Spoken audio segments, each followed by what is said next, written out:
And now a conversation with Dr. Ray Blanchard. He is a PhD in psychology, has been a trainer for almost 50 years, and has been a trainer of trainers for almost 40 years. This is someone that has moved the transformational technology forward impressively. If you do not know him, use this opportunity to get close and to learn about someone that can really make a difference in your life. Welcome.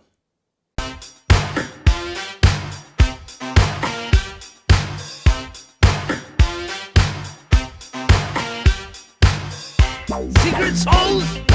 La salsa secreta.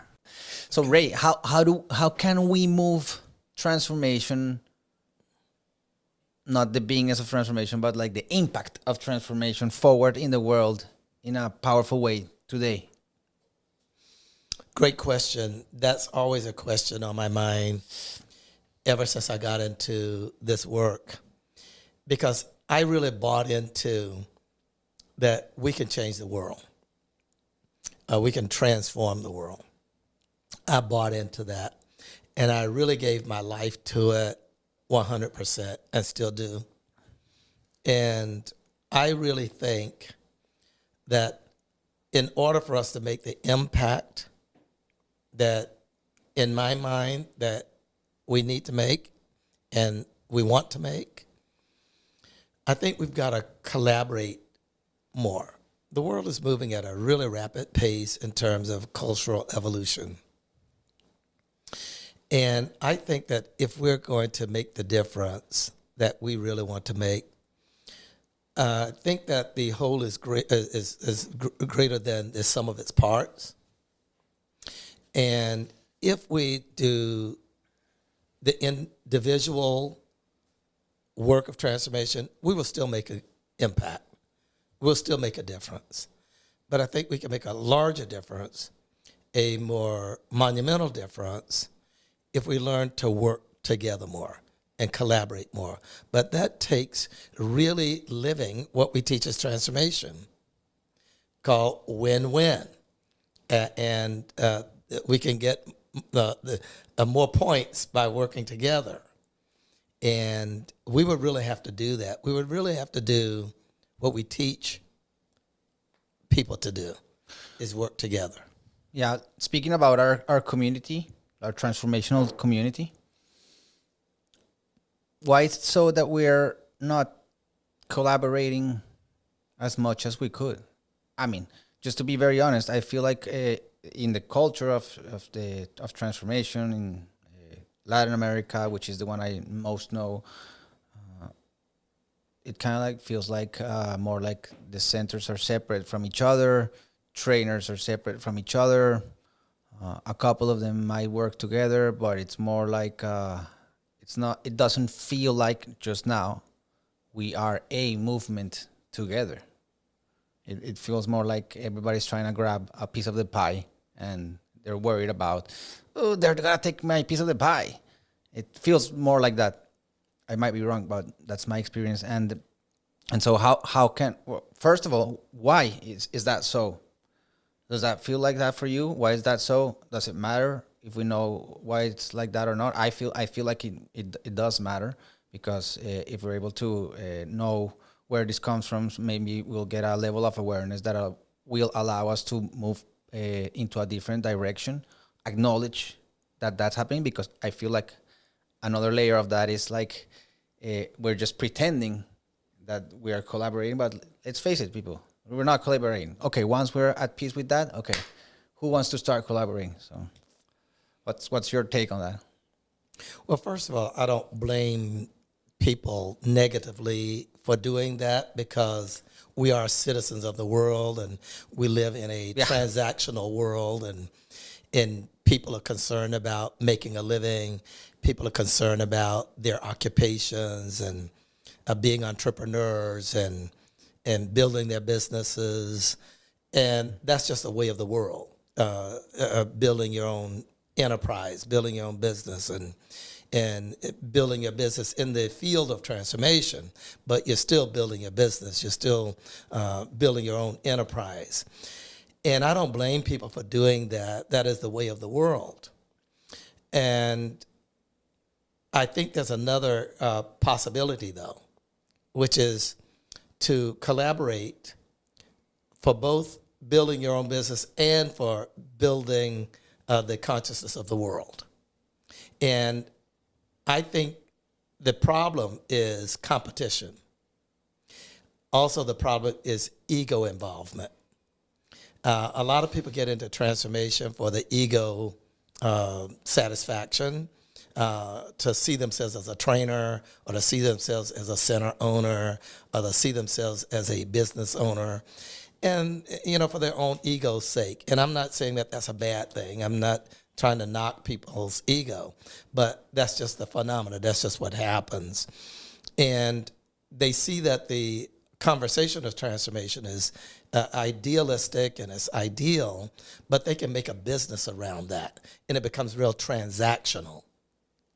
And before you know it, they get captured by the transactional nature of it, and they stay separate. But yet there's the transformational experience that individuals have, and then there's the transformational experience available to the world. And in which case, I think collaboration is the way to do that. But we've got to learn collaboration on another level. We know about collaboration, but to actually practice collaboration takes some sacrifice. One of the concepts I work on when I work in business, I had the opportunity recently to be in a business conference, or a business development conference, in which I was a keynote speaker for that. And all of the participants were entrepreneurs and business owners, maybe a few hundred people. And the Secretary of State invited me there along with some other people because they were interested in building business for that area of that particular state. And I needed a way to open my talk with people, so I asked the audience, the business audience, how many of you want a team of champions at your company? And everybody raised their hand. And I told them to talk about what that meant to them, to someone next to them for a few minutes, and they did. And after that few minutes, I said, I have a second question. How many of you want a championship team? And that stopped everybody for a moment. And I had them talk about, what does it mean to have a championship team versus a team of champions? And everybody talked about that, and that began an incredible conversation of what is the distinction between having a team of champions and a championship team. A team of champions, you can have a lot of people who are very good at a lot of things, and they pull in different directions, and they will never be a championship team, like athletes. And you can have another team, they may be champions or might not be individual champions, but they're committed to the team championship, in which they have to sacrifice some of themselves in order for the team to win. So you're sacrificing some of yourself for something larger than yourself. And that has to be a commitment that has to be presented to people, opposed for people, and people have to see that that is meaningful to them and that that's what they want to commit to, as opposed to being individual champions. So I think in this work, we have a lot of individual champions, but we don't have a championship team yet. Very well said. That's very powerful, and perhaps it's the calling. No, what we need is some perhaps a game that this team can play together, or ourselves to be able to embrace this idea and start collaborating as a team. Yeah, that's kind of like, this is what I'm attempting to do in that direction with these conversations that I'm having, for example, with you. Open up that space. Well, in order to get that, somebody has to take a stand for that. And somebody has to bring that forward as a possibility in a profound way, in such a way that the other champions could see how they could win at that. Because they don't have an obligation to play that kind of a game. Yeah. They have to see it as an opportunity and as a possibility, such that they can still win and maybe even win bigger. So that, yeah. So are you saying that these champions need to see that playing as a team, they actually need to see that, oh, if I sacrifice this and become part of the team, that way I'll be able to win something that by myself I can't. Is that what's going to move these champions to participating as a team? I think so. If the team wins, the individuals on the team have to see that they win by having the team win, and by having the team win, they win. And I think they have to see that they have a greater opportunity playing together than they have playing separately. And until somebody can present that to them so that they can buy into that, I don't think that's going to happen. So that's why we need transformational leaders, not just transformational trainers, but we need transformational leaders. And we need someone to take the stand for that and open that as a possibility and enroll people in that possibility such that they can see that the overall win also gives them a bigger personal win. Fantastic. So that means that you get to be a great enroller. Yeah. You heard it correctly. This is a calling. Yeah. Calling you forward to take that stand. Yeah, it's an And enroll enrollment. others. It's an enrollment process. Yeah. Back to that again. It's an enrollment process, and one of the other thoughts that I am having right now, and what is the role of a leader? And I often talk about that with business people. What is the role of a leader? And I think the role of a leader is to have that kind of a compelling vision for something like that, so deeply in the heart, so deeply in your being, in your consciousness, that it really lives for you. And to be able to speak from that in such a way that other people will voluntarily want to participate in that with you. And I think that that's what it's going to take, is having somebody feel that so deeply and so personally that they're able to communicate effectively from that and have other people buy into that voluntarily. Because people won't buy into it out of force. They'll buy into it because they choose to. Yeah, from their hearts. A little bit of transformational history. So you came into the trainings like around 75, and then very shortly after that, you became a trainer, right?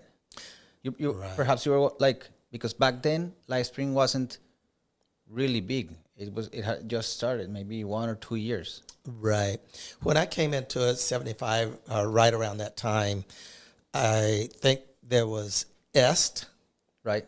which had started, I think, right around 1972, something like that, a few years before. And then LifeSpring started in 1974. And I started, I think, in 1975 or somewhere around that time. And I was scholarshiped into the training. So the friend of mine that enrolled me had talked to the people that he was around at that center, that here's this guy, Ray, you guys should look at him. So they scholarshiped me into the training. And I'm thankful to it to this day, to this day. But Who, then know, to who go, knows, probably you wouldn't have done it. I probably wouldn't have done it. Right? I wouldn't have known. Yeah. So I'm really thankful to because this day. That's powerful, because a lot of people, myself included, I've thought at times people have to pay for the training, otherwise they get no value from it. And there you go. It's a great example of. Well, in my case, Not it was necessarily. really different. Yeah, not necessarily so. But I think there has to be some kind of commitment to be in the training, to get value. How did you have the commitment once you I were had there? the commitment because I saw what my friend was doing with his life, and I know what we were doing together.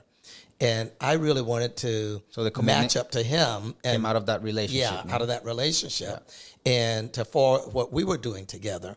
So I had a commitment internally, and therefore it worked for me.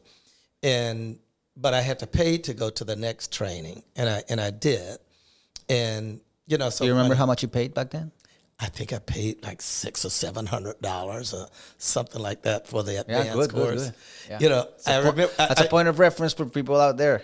What's so funny is my brother was in the military at the time, officer, and I was just getting out of graduate school and starting to work at my psychology job. I didn't have a lot of money, and my brother was doing well in his business and in the military, and I borrowed the money to go to the advanced course. Okay. And I went to the advanced course, and we can get into all the rest of the story later, but funny story. Years after I was in the training business, I was doing a training in Austin, and guess who showed up in the front row? Your brother. My brother. I had no idea he was coming to the Oh, no? training. Oh, I had no wow. idea. I didn't enroll him. I don't know if he knew I was going to be the trainer. Wow. And he was sitting in the front row, and I was so embarrassed in front of my brother, my older brother, the military guy in the front row of the training. And I tried to avoid him. I didn't want to make eye contact with him. I tried to avoid him because I didn't want to be distracted. And then there was a time where, you ask people who wants to share about this. Of course, my brother would raise his hand, and I didn't call on him. I called on somebody else. Oh, you still avoided him. I still avoided him, and I kept avoiding him, and he kept raising his hand.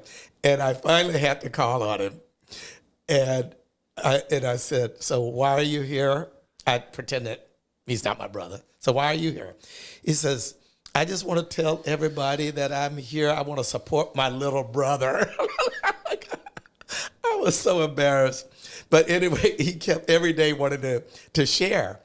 And the second day, he wanted to share because we had given him homework and come back. And we opened the next day. Who wants to share? Of course, my brother wants to share. And I go, in my brain, I don't want to process him. I don't want to get into anything deep with him. I'll just let him share. So he took the microphone, and then it was silent for a moment, and he burst into tears. It was like amazing. Things had already started to open up for him, and he was so vulnerable, and it altered his life, altered my life. And that's full circle. So he literally gave me the money to become a trainer, to take the next training and become a trainer. And then he was a student in my training. It was a profound full circle. Beautiful. Yeah. So in transformation, we all know that center people that work in the centers in the everyday are key, are fundamental to the development and growth of an organization. But there's not really a lot of training for them out there. So we created the Lyceum of Professional Transformation, and we have training that's specifically for centers. We are about to start the next generation, and we've had great results. We have centers that have 2-3x the amount of people in their basic, and we have centers that have increased the upgrade from their basic to the advanced in average 14%. So if you work in a center or you have a center, please go to the link in the description below so that you can book your free discovery call for the next generation of centers in transformation. Just altered your relationship forever. It altered our relationship forever. But yeah, you asked, but I got off the track a little bit there with that. You asked, what was it like coming in? LifeSpring started in 74. Yeah, very few trainers. Very few trainers. How that work? I'm There a were little curious of like how were the trainers trained back then? It's so interesting you asked that because I was in the third level training the LP training. And I was a trainer in training already because I had an interview at LifeSpring after my Part 2 training. And they actually hired me that day and sent me to a training in another city to sit in with the senior trainer, with Randy Revelle. Okay. And I sat in Randy Revelle's training after that interview that day for the whole week. And then I went back to my city where I lived and started my leadership training. Wow. That's fast. And that's fast. Yeah. And I was in the middle of my leadership training when they needed a trainer for an advanced course. And there was me and another junior trainer who were going to co-train that training. And of course, our first thoughts was, where's the manual? Yeah. And the senior trainer who came to visit with us that morning before the training started says, there is no manual. Let's just have breakfast together, and I'm gonna talk about the training, and you guys take some notes. We had index cards and pens and pencils. We took notes, and we were freaking out, by the way, but we took notes. And he says, because I'm not going to be leading the training, I've got to leave. And it's going to be the two of you running this training. And there's no manual. You just got your index cards and your notes. But I know you both have had a lot of work in psychology and group dynamics, and I know you're going to do great. And Bye. And see you later. Wow. And so we actually did the training. And you know what? It was one of the best trainings that I think we ever did, because we had no attachment, no ego. We knew what essentially was supposed to happen, but we didn't know the way it was supposed to happen exactly. We had a general idea, and we really had to bring ourselves to the training. And we did, and some of the things we did, we brought from what we do in Gestalt therapy. We brought some things we knew from group dynamics, and we made it all happen.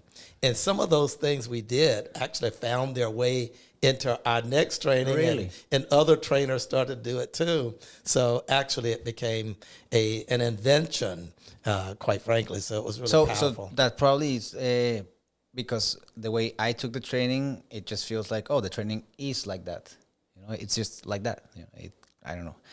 We don't even think about where it came from. We just think like, it just fell out of the sky, and there it was.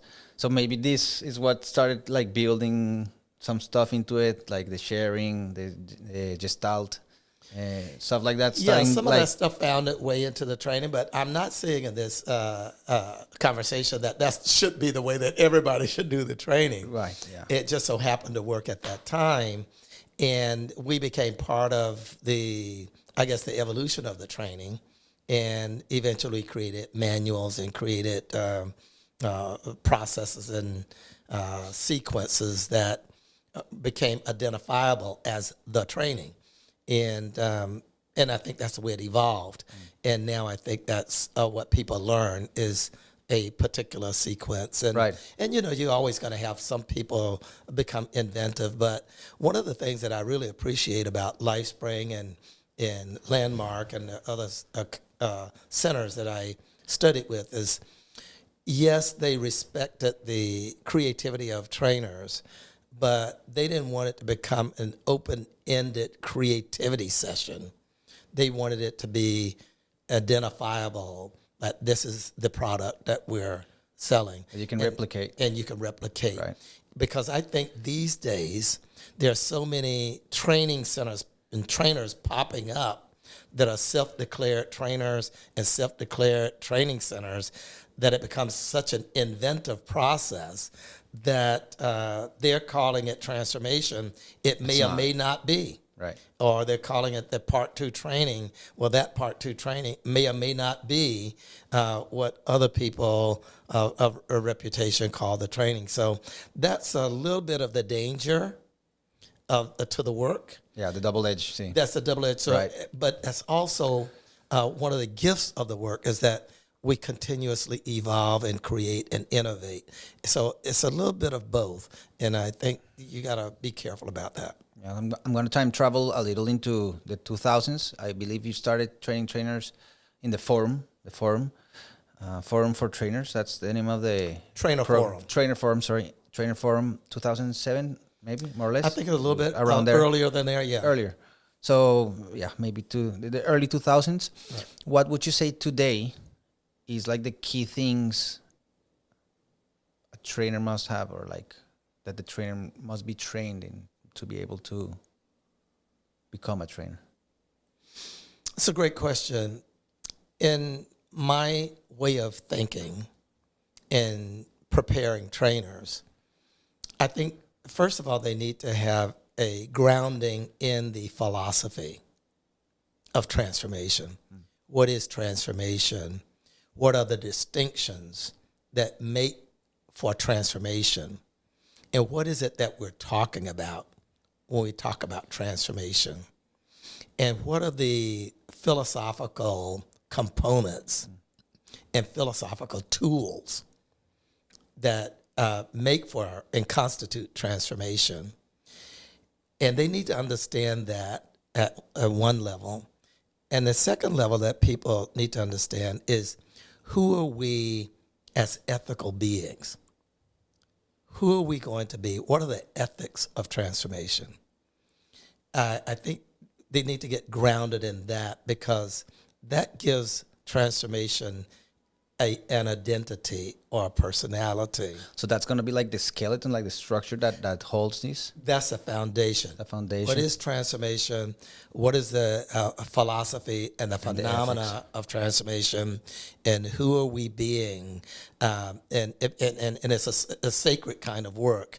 And who are we, and what is our obligation, and what is our liability, and what is it that we're trying to accomplish for people? What is our promise for people, and how will we do it? And the third thing is then to learn the techniques and the structure of transformation, and the methodologies of transformation, and then what are the tools of transformation, and then how do you integrate all of that?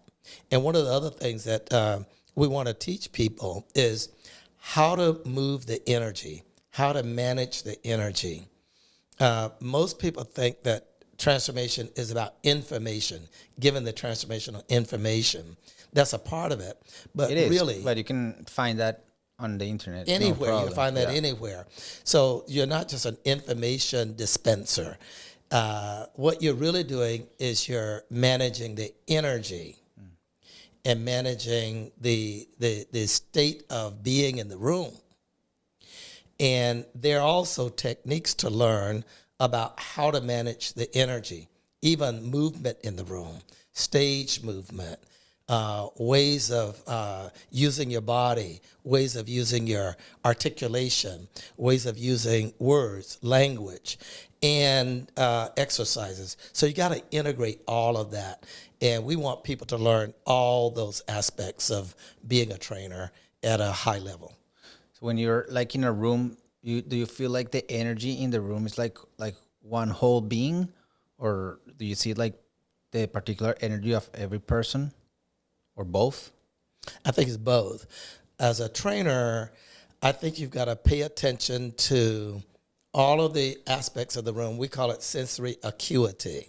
Okay. You got to have a acute sense of what's happening in the space. With these people over here, those people over there, individuals. So you got to have an acute sense of what's going on in the space. And you have to have an acute sense of the overall energy in the room and the overall context of the room. So you got to be a master of working both the individuals, the individual groupings, and the overall energy in the room. And I think that takes a little bit of time to master that, but you got to know about it in order to master it. If you don't know about it, you don't master it. It just goes over your head, right? So you got to know about it, and then you got to learn to master it. All right. I was just reminded about the super seminar When I came into Transformation, I remember I heard about it. I didn't get to go to one of the super seminars, but then when I was just recently talking to you, you told me that you created the super seminar, and also you produced the movie. What's the name of The Answer. The Answer? Yeah, which I'd like to share with people. I don't know if you can either tell us where to find it. I think like everybody should watch this movie. But tell us about the experience of producing the super seminar. What was it? What's the vision behind it? I think like many people have thought about doing something like that. I think it's a great idea. I personally had a similar idea, and I decided not to do it because once I realized the size of the animal, I was like, oh no, wait, retreat. It's insane. It's an obligation. It's a big commitment. It's huge. But when you think about the idea, you're like, oh, I'm going to get a couple of trainers together, great people. We're going to, a couple of hundred people, and we're going to do a fantastic event. But it's really way more complicated than just that. So what was your experience in the super seminar? What was the vision of that? It was a great experience. The super seminar came as a second commitment, actually. Right around the time that the movie The Secret came out, we came out with The Answer.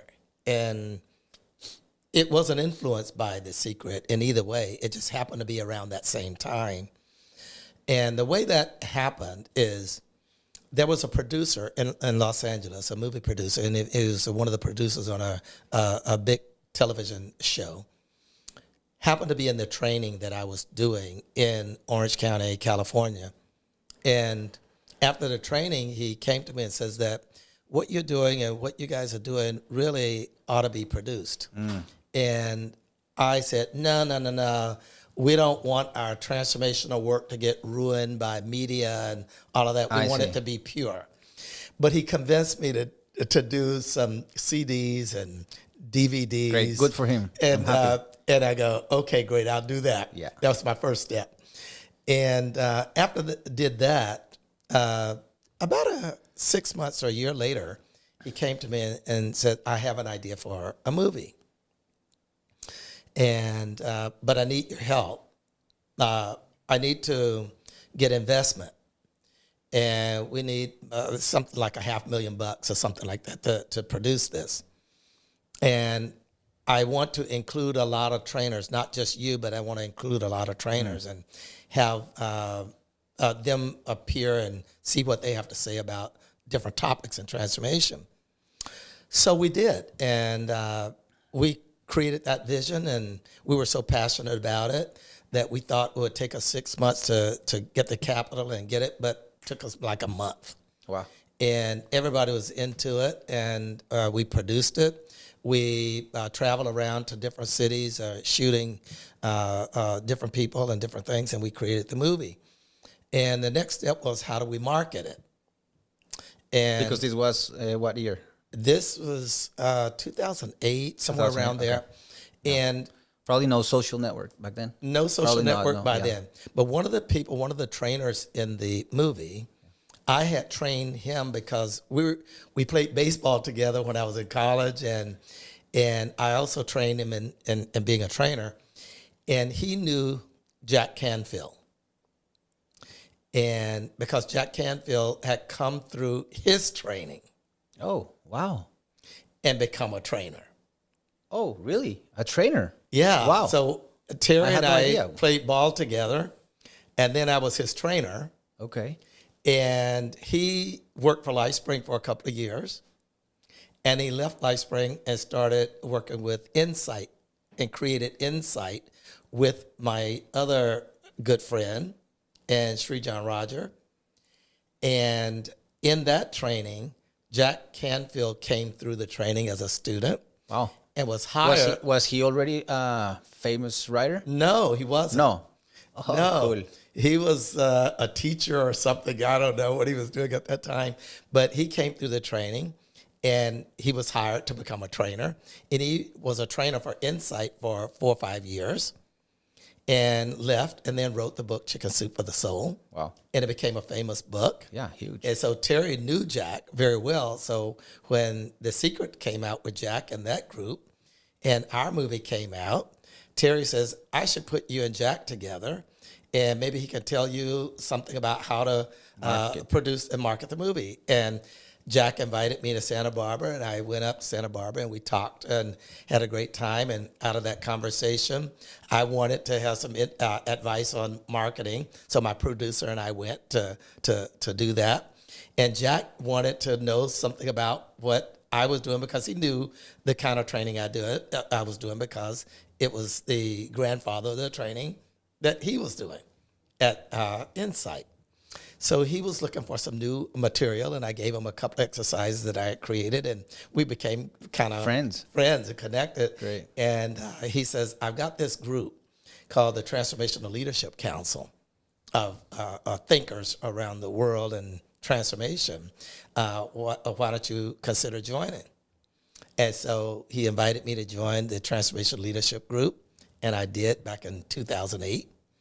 And I had access then to all of these trainers, Right. and all these great world thinkers. Yeah, I was checking out the TLC webpage just recently.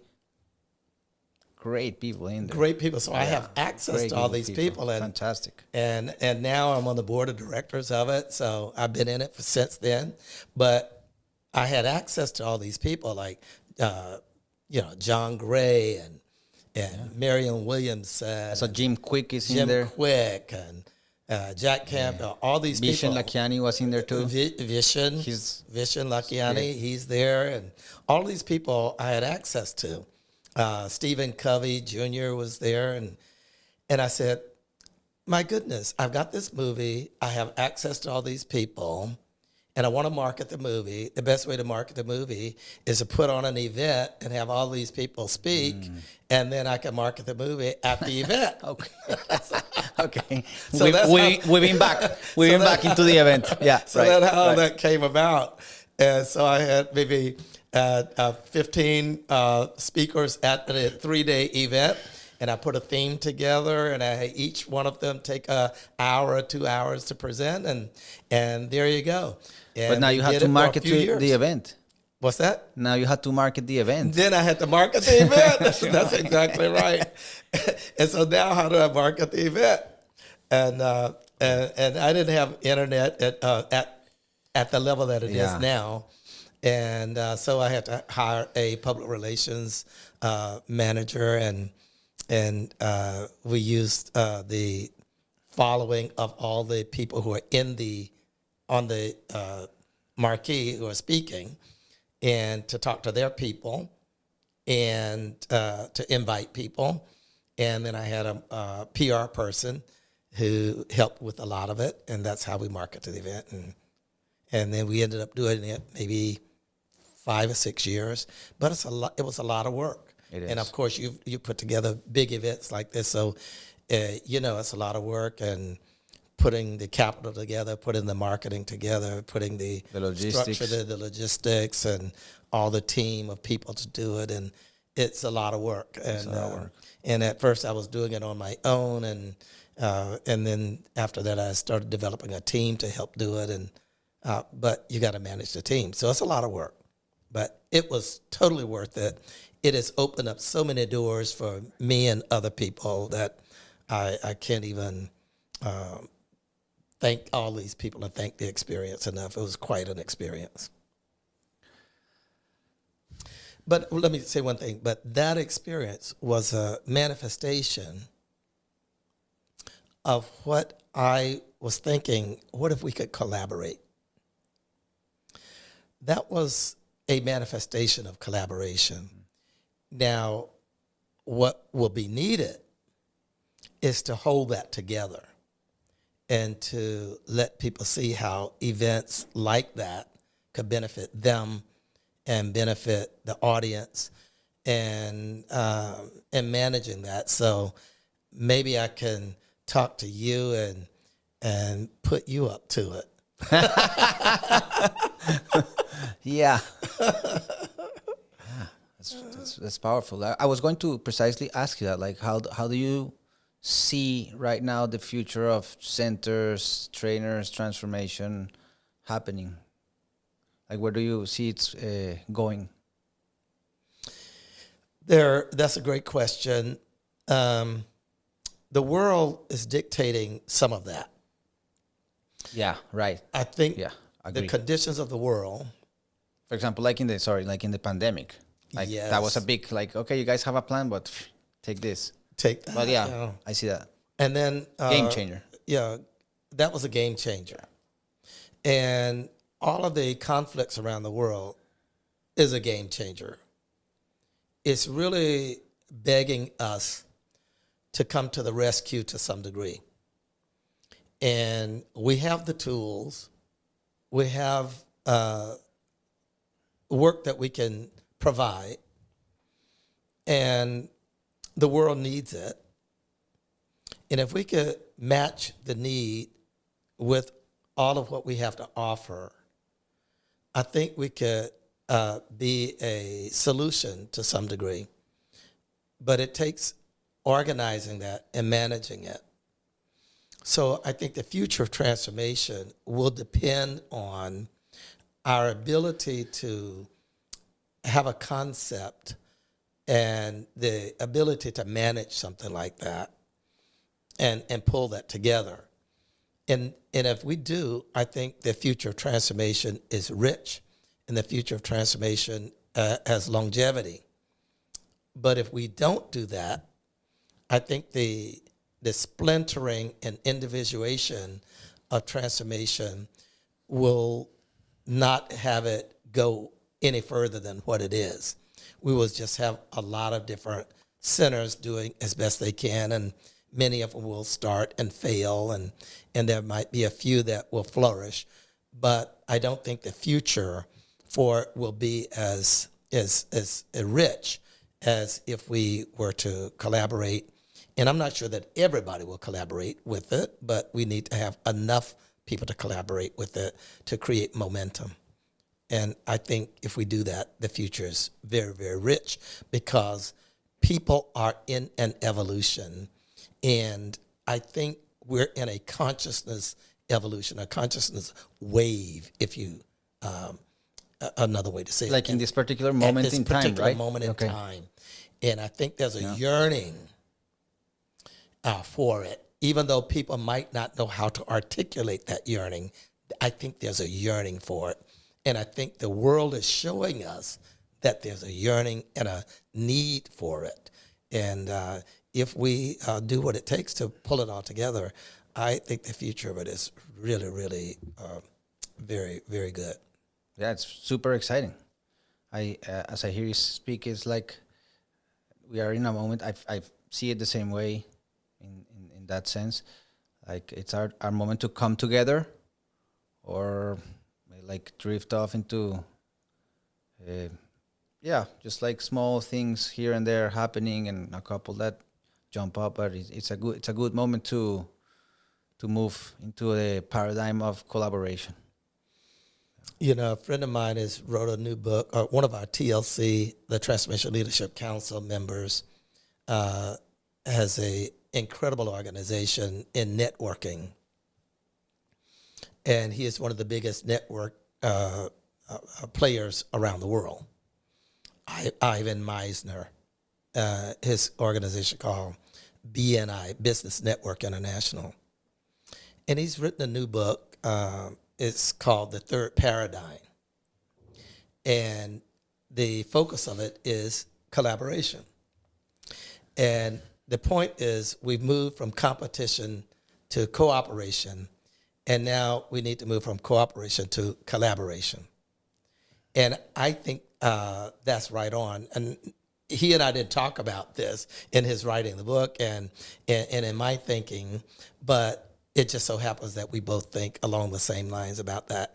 And I really do think that this is the new wave, if you will, of transformation is collaboration. What happens after a while? I don't know if that's your experience, but I get into the trainings and I have a profound experience. But then after you're in the trainings and sharing the trainings for a while, it becomes the doing of the.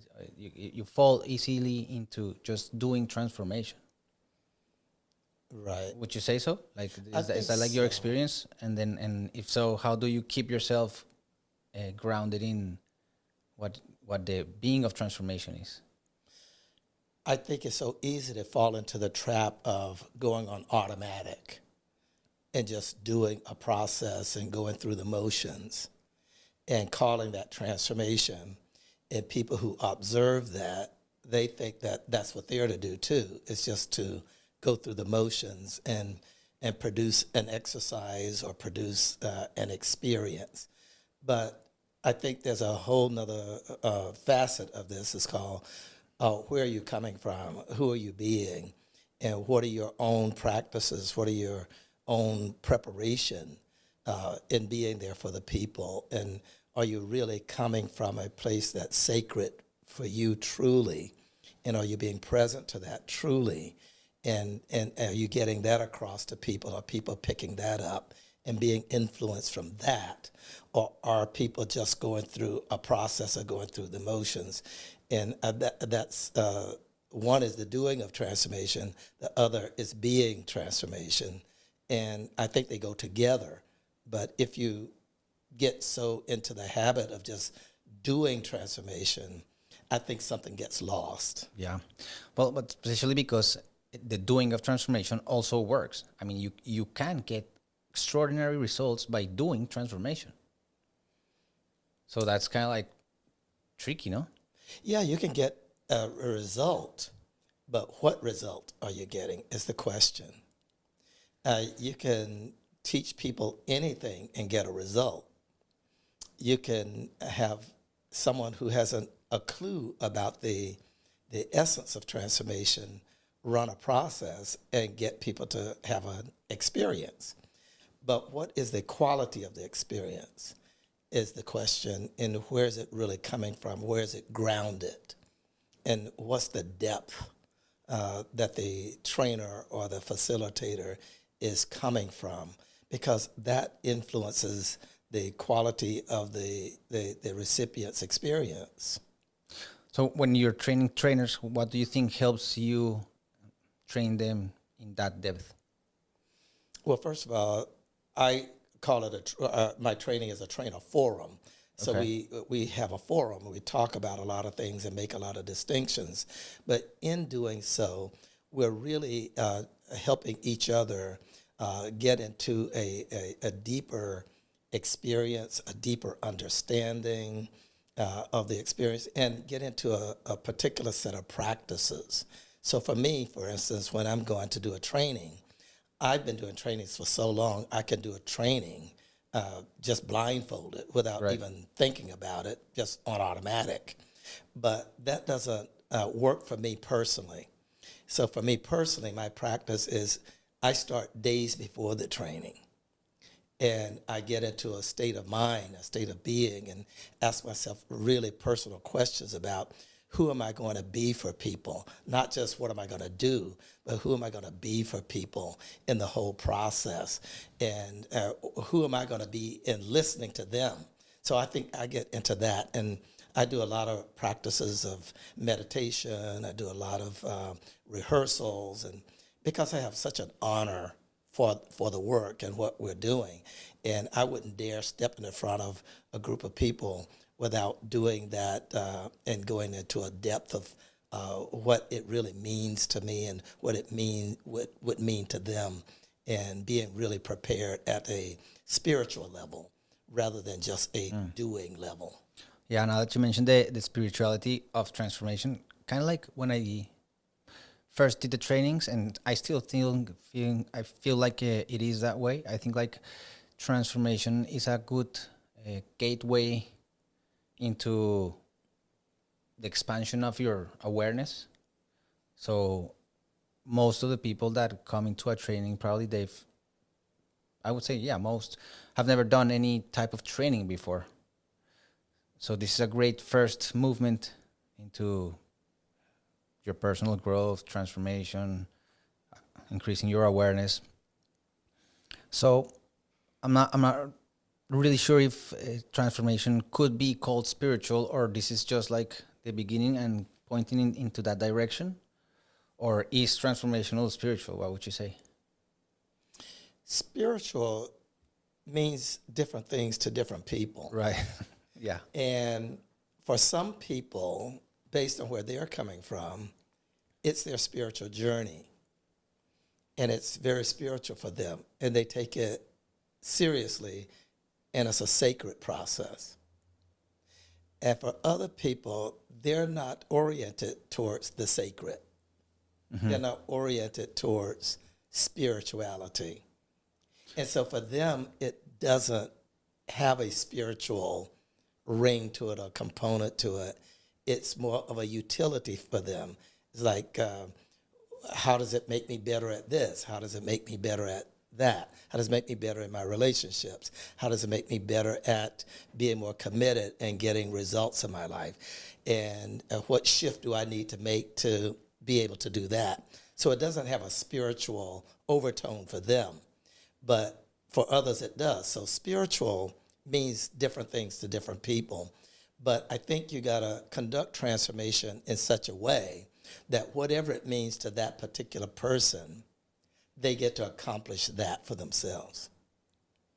Oh, I can, like, whatever you come. But also, when I come into the training, I'm coming into the training thinking I want something, but then as the training goes on, I realize I want something different. Just because, like in my experience, when I came into the basic, I was like there for a reason, and then by the end of the basic, I felt like what was possible expanded, and so now what I wanted from the training was something different.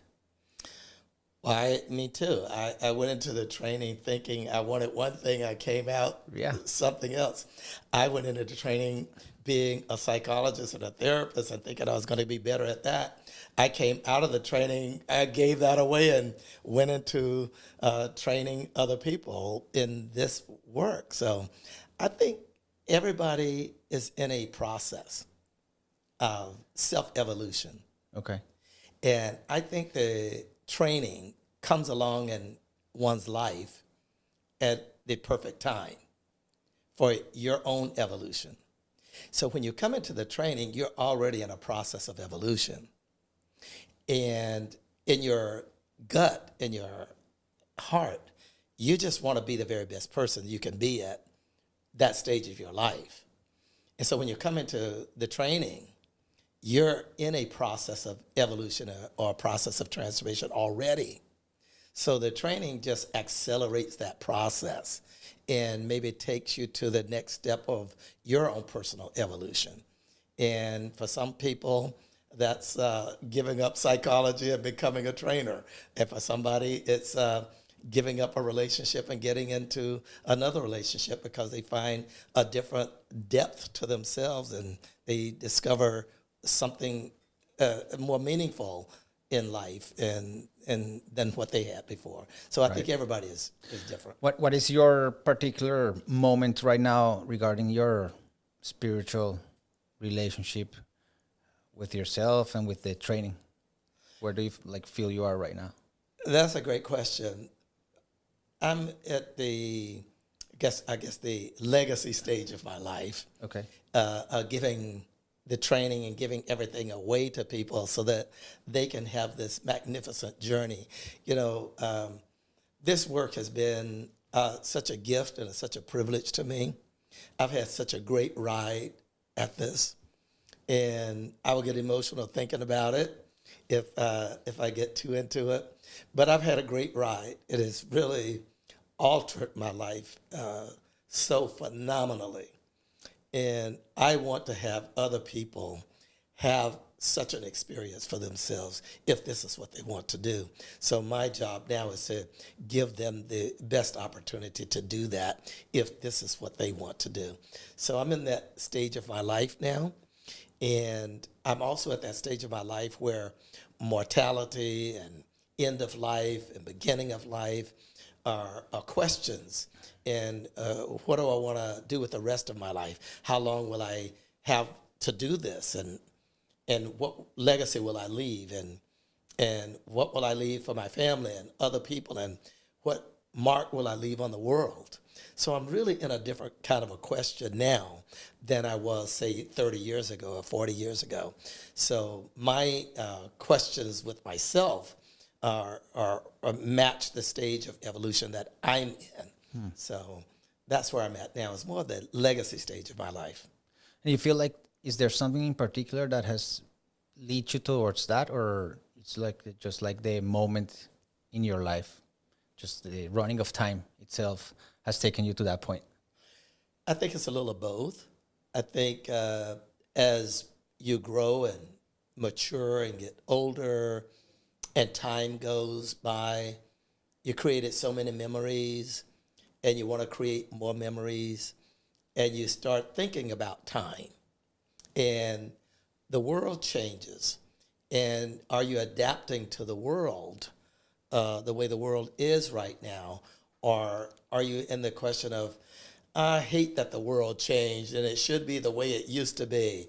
Or are you up to shifting with the world the way the world shifts? And that in and of itself brings a lot of questions.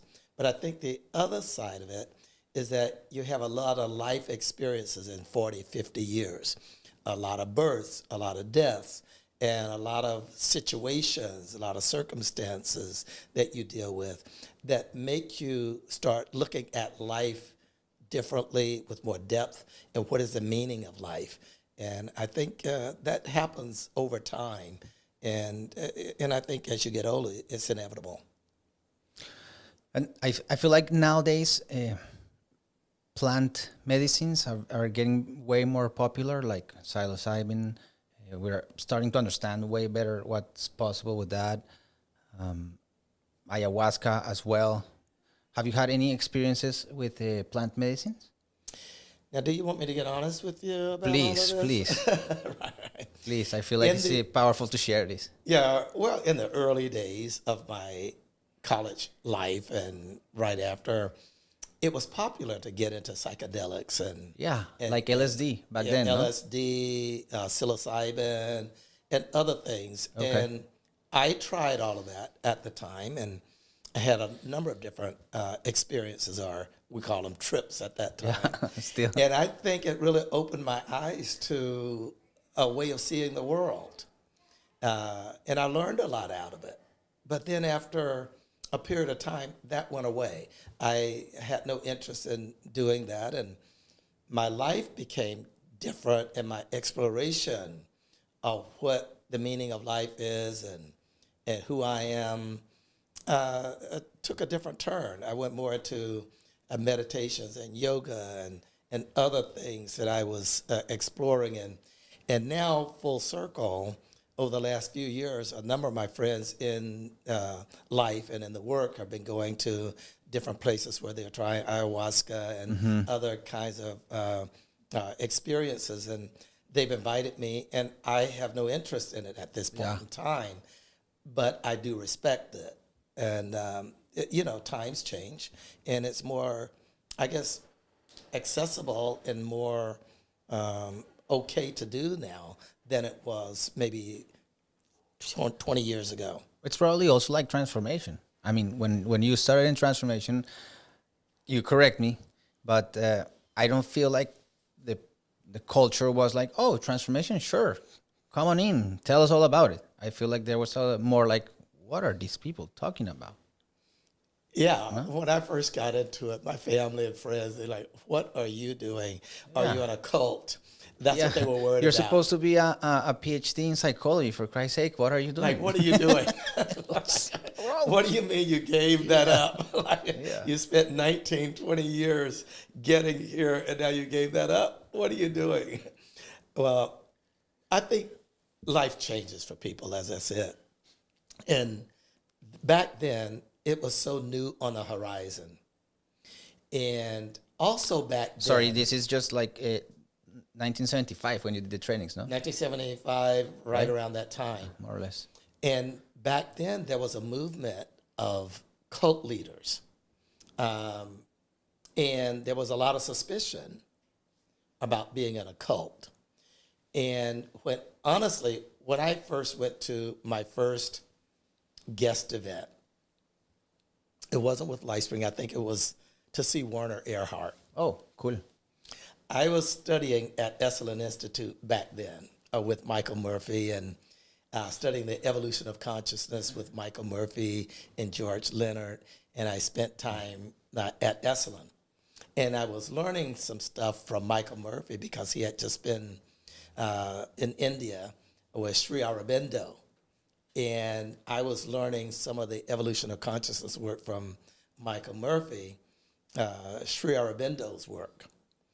And Michael turned me and another friend of mine on to Werner Erhard to go to see a guest event. Well, when I walked in and I saw maybe a few hundred people, and I looked at their eyes, and their eyes were bright and wide open, and I thought they must be on drugs. They must be in a cult, and they were all so keen on having eye contact. And I wasn't as keen on that at the time. And I regarded it as suspicious, and I thought it was the cult. And I drew back. In fact, they took a little bit of a break in midstream of the guest event, and my friend had already left, and I left at halftime, and we went to the bar. So we're out of here. We're not gonna be bothered with this. But that was my first experience. But a few months later, that same friend of mine that walked out had gone to another city and taken a training. And he came by my house a few days later, and immediately I could tell something was different about him. And I asked him, John, what's different about you? What's going on? And he says, I just did this training, and you've got to do it. Well, I said, if you did it, I'll do it. Because I had enrolled him to go to Esalen with me, and now he enrolled me to go to the training. And of course, I did. I trusted him, and I did. And I thought the work that we were doing at Esalen and the work that we were doing in consciousness and small group development and group dynamics was the height of everything. But after I went into the training, I thought, oh my God, I thought I knew everything, but now I feel like maybe I know nothing. It's interesting that you mentioned that, because you're doing that work at Esalen, right? And kind of like what you see happening in that guest event when you get there is the result of the Esalen work, if it worked. But we're kind of like a little suspicious that it actually works when we see it, you know, like you said, those bright eyes. I see those people with those bright eyes, and then you're like a little suspicious about it. Not you personally. I can see myself being suspicious about, like, why are these people like so happy, and why are their eyes so bright? But that's kind of like, oh, like, I think in your heart, like, what you wanted. But now that it's there, sometimes we're like, oh, I have to be suspicious. I didn't know I wanted it. Okay. That's the point. I didn't know I wanted that. It opened up to me as I was in the training. Because I thought there were intellectual academic work and the study of consciousness academically. And then I thought there was this work of meditation, yoga, and learning Eastern philosophy. I thought that was another level of consciousness work. And it was. And learning about that and participating in that and going through Gestalt groups and group dynamics. That was a whole nother body of work and deep learning. But when I went into the training, that was a third level of work. And some of it was touching upon the evolution of consciousness work, because there was a flavor of Eastern philosophy in the training at that time. And there was also a lot of the group dynamics work blended into it. And I think the combination of that became a whole new experience. And it opened my consciousness, opened my awareness at a completely new level. Maybe I was primed for it, I don't know. But I didn't know that I was looking for that. And it actually caught me by surprise I was thinking that, while yeah. I was in the process of it. Because when I first went into the training, I sat there with my arms folded, like, who are these people and what are they going to teach me? And they don't know as much as we know in psychology, and I've been studying consciousness work. So who are they? So I sort of dismissed them and was skeptical. And by 2 days, people started sharing things in the training. And I thought, my God, these people are opening up so deeply. And how did they start opening up that quickly? And I'm not.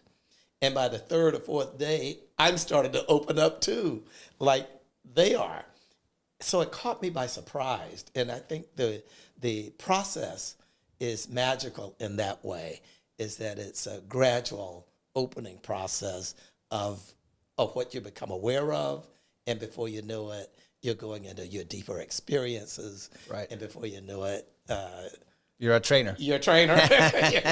You're giving up. You're giving up your career and starting to do that. Yeah, so maybe to bring it around to almost closing this great episode, and leaning out again into collaboration, because it's something that I myself, I think, like, that's my main distinction, if I were to call it anything right now.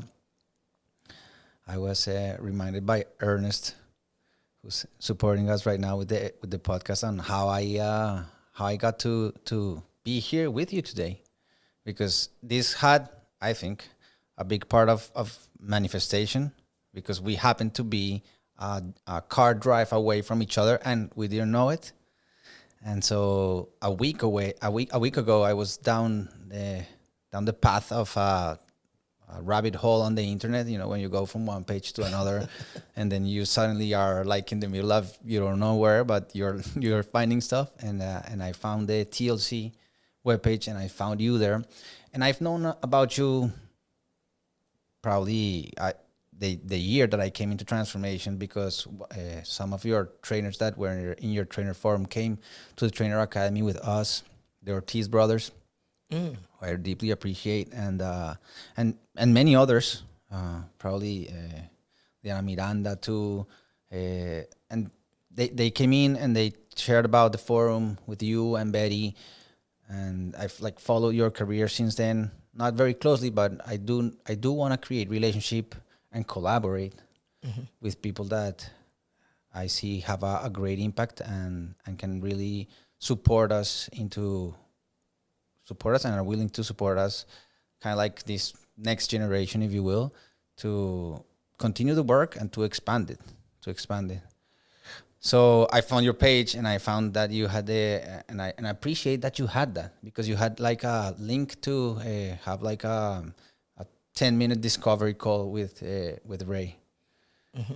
And I was like, oh, this is my shot right here. I'm gonna I'm book glad it. I have it now. Yes. Because I got you.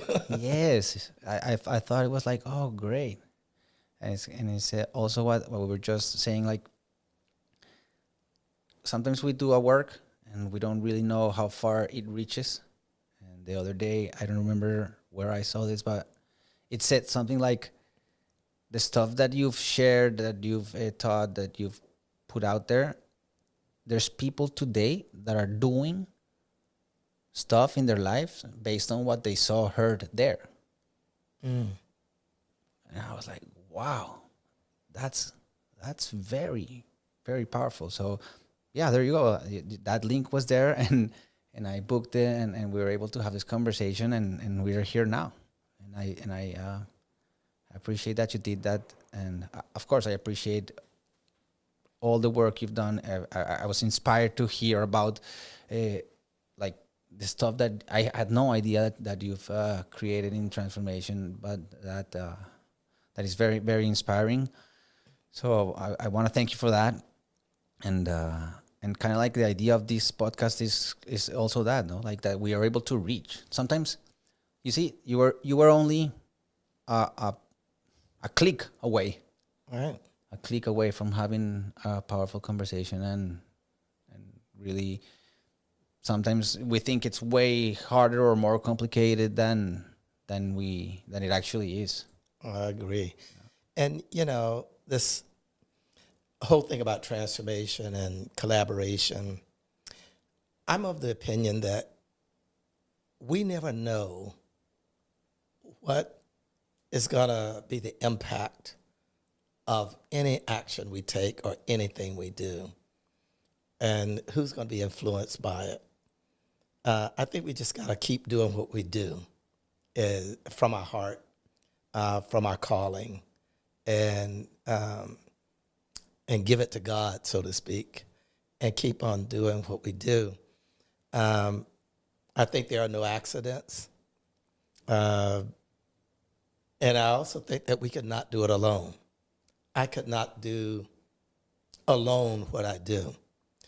There are times in your life, at least in my life, to be more transparent, that I got to this place where I lost touch or track of the impact I was making. I was so into doing what I was doing, I didn't have a sense of the impact, and I didn't even consider the impact. And then that led to another place called, what am I doing? And how do I get my message out? And I didn't know how to do that. And I didn't know where to go. And different people started to come into my life and help me with social media, help me with this and help me with that. And that became part of my team. And the same as the way you came into my life, is that who knows where this will go. But I'm of the opinion that it's no accident that you're in my life right now and I'm in your life right now. And I'm not attached to what it has to be, but I have the sense that there's something is going to happen out of it, and there's a reason for you to be in my life, and there's a reason for me to be in yours. So I'm really grateful to all of the things that happened that brought you here and brought me here with you. And I could never have planned that. But I needed to just listen to the voice and listen to the universe and go and say yes. And just say yes and trust the process. Because in the back of my mind, I was wondering, what's my next step? What am I going to do now? And how do I do that? And I could spend hours in the rabbit hole of wondering about that and worrying about it. And there comes a point in time where you stop worrying about it. You just go, I'm just going to go with what shows up. And I trust the universe is going to provide something that will show up. But I need to just be alert and listen to it and say yes if it feels right. And this came to me and on a few days ago, and it felt right. And here we are. It does, yeah. Thank you, Ray. Thank you. Yeah, and I really appreciate what you're doing. I appreciate the courage that you've displayed. And I don't know how you started working with our friend John and other people. Not my I don't know friend. exactly how it all started, but one way or the other, you found yourself doing it and taking it to heart, and you wanted to take it further, and it resonated with your spirit, resonated with who you were and what you thought your purpose was in life and what you wanted to do. And you spent all these years doing that, and now you're doing this. And who would have ever thought that you and I would be sitting here in San Antonio, of all places, because I'm not originally from San Antonio, Yeah. and you're not either.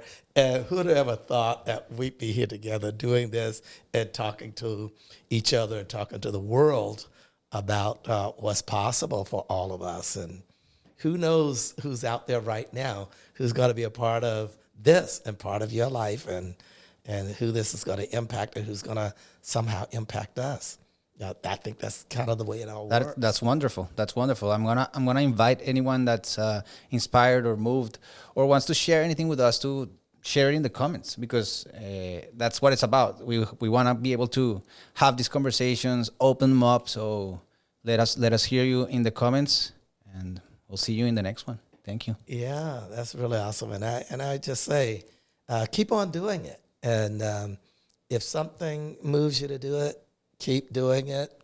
And the universe will tell you what to do next. And I'm trusting that. And that's where I'm at in my life right now. And I just want to acknowledge you and thank you for doing this. This is great. I'm glad to be here. Hey, thank you for being open to it.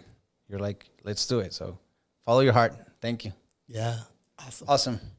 Okay, so make sure you check out rayblanchard.com so you can stay updated with what Ray is up to, learn more about him, and, like me, book a call, a discovery call.